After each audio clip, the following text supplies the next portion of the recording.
خواجہ نظام الدین اولیاء رحمت اللہ علیہ دلی میں ایک تخت ہوتا تھا بادشاہ کا، ایک تخت ہوتا تھا ان کا روحانی تاجدار.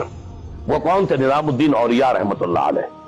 6 بادشاہ ان کے زمانے میں بیٹھے تخت دہلی پر، کسی کے پاس حاضری نہیں تھی. درویش نہیں جایا کرتے عمرا کے گھروں میں. ایک بادشاہ نے کہا کہ میں آنا چاہتا ہوں، روک دیا، نہیں میرے پاس مت آؤ.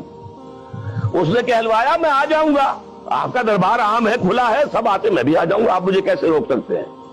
جواباً کہلوایا کہ اگر بادشاہ ایک دروازے سے داخل ہوا تو درویش دوسرے دروازے سے نکل جائے گا. جھک رہا ہے کہ نہیں بادشاہ؟ جب آیا تھا بابر یہاں پر حکومت وہ جنگ کرنے کے لیے، اور پانی پت کی پہلی جنگ ہونے والی تھی سن 1526 میں، پتہ نہیں یہ تاریخ بھی اب لوگوں کو معلوم ہے کہ نہیں. تو وہاں کون تھا؟ ابراہیم لودھی بادشاہ تھا دہلی کا.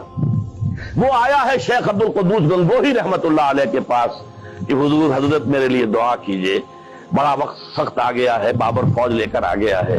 ان کا دعا نہیں کی، فرمایا ہٹ جاؤ یہاں سے، ہماری دھوپ چھوڑ دو. دعا نہیں کی. وہ آیا ہے آج ہو رہا ہے، دعا کی، دعا نہیں کی. اس لیے کہ ظالم حکمران تھا اور بابر نے شکست دی.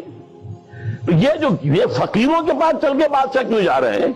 اس لیے کہ وہ یقین ہے دل کے اندر، یقین پیدا کرے ناداں یقین سے ہاتھ آتی ہے. وہ درویشی کے جس کے سامنے جھکتی ہے فغفوری، بادشاہ جھکتے ہیں جن کے سامنے، وہ کس سے حاصل ہوتی ہے؟